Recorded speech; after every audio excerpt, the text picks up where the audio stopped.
శుభోదయం. రైతు సోదరులందరికీ స్వాగతం. వ్యవసాయ రంగం సంక్షోభం మీద మనం ఇప్పటికే అనేక వీడియోలు చేయడం జరిగింది. దాదాపుగా 400 మంది రైతులు స్పందించారు, వారి అభిప్రాయాలు తెలియజేశారు.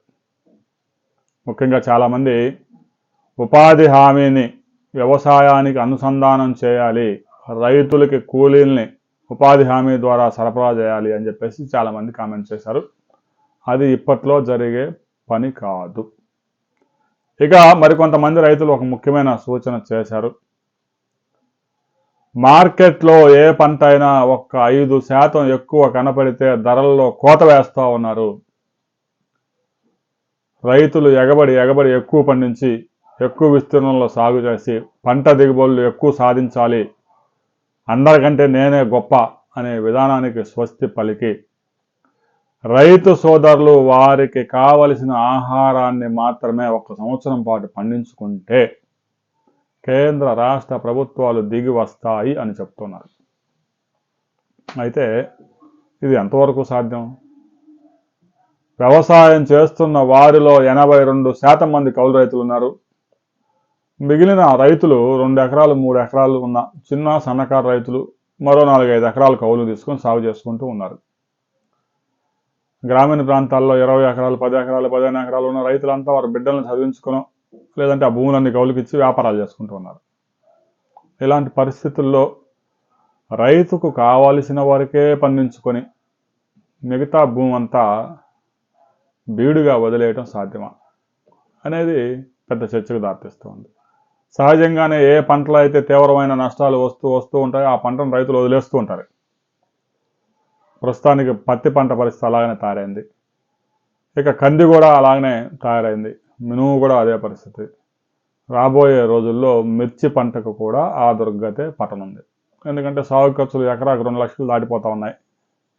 ధరలు చూస్తే 1 సంవత్సరం పైకి 1 సంవత్సరం లోపలికి.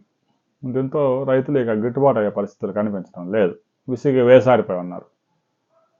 ఇక ముఖ్యంగా వరి సాగు అయితే ఇక రైతులు కౌలు రైతులు పెద్ద ఎత్తున వేస్తూనే ఉన్నారు.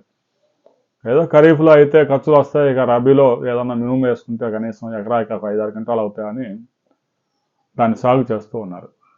రైతు సోదరులు కేవలం వారి అవసరాలు తీర్చే విధంగానే పంటలు పండించుకొని 1 సంవత్సరం క్రాప్ హాలిడే కనుక ప్రకటిస్తే కేంద్ర రాష్ట్ర ప్రభుత్వాలు దిగివచ్చి వ్యవసాయానికి మరింత సాయం చేసే అవకాశం ఉంది అనే రైతు కామెంట్స్తో మీరు ఏకీభవిస్తారా, ఇంకా మరేదైనా బెస్ట్ సలహా చెప్తారా అనే విషయాన్ని కామెంట్ చేయండి. ఇక ముఖ్యంగా ఇప్పటికే క్రాప్ హాలిడే చాలా ప్రాంతాల్లో ప్రకటించారు. ముఖ్యంగా క్రాప్ హాలిడే అంటే ఒక గ్రామంలో ఉన్న భూమి మొత్తం పంటలు వేయకపోతే క్రాప్ హాలిడే కాదు. ఒక ఆంధ్రప్రదేశ్లోనే ఖరీఫ్ సీజన్లో 78 లక్షల ఎకరాల్లో పంటలు వేయలేదు.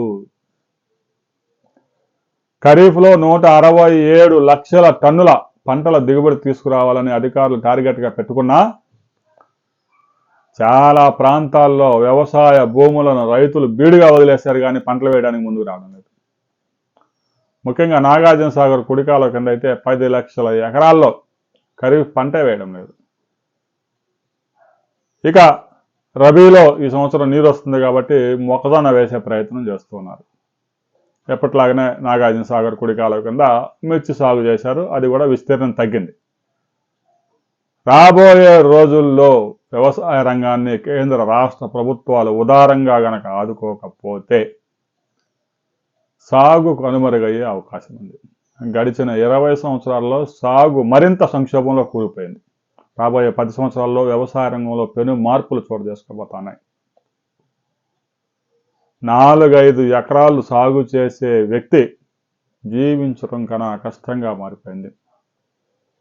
ఒక రైతు కుటుంబం ఆదాయం నెలకు 7-8 వేలు మించడం లేదంటే ఇక ఇంటిల్లపాది వ్యవసాయం చేయటం దండగా. ఎందుకంటే ఏటీఎం దగ్గర వాచ్మెన్గా ఉన్నా కూడా నెలకు 15,000 ఇస్తున్నారు. అలాంటి పరిస్థితుల్లో లక్షల పెట్టుబడులు పెట్టి ఆదాయం లేని రంగంలో ఉండడానికి ప్రజలు ఇష్టపడడం లేదు. ప్రస్తుతానికి రైతు భరోసా అని, అన్నదాత సుఖీభవ అని, ప్రధానమంత్రి కిసాన్ యోజన అని సంవత్సరానికి ఒక 20,000 సాయం చేసే కార్యక్రమం జరుగుతూ ఉంది. రాబోయే రోజుల్లో ఈ మొత్తాన్ని మరింత పెంచాల్సిన అవసరం ఉంది. ముఖ్యంగా కేంద్ర రాష్ట్ర పథకాలన్నీ భూములున్న వారికే చేరుతూ ఉన్నాయి. ఇక కౌలు రైతులు మాత్రం ఎలాంటి పథకాలు వారి చేతికి చేరడం లేదు. దీని మీద మరిన్ని వివరాలతో మరో వీడియోలు తెలుసుకుందాం. వీడియో నచ్చితే లైక్ చేయండి, షేర్ చేయండి, సబ్స్క్రైబ్ చేసుకోండి.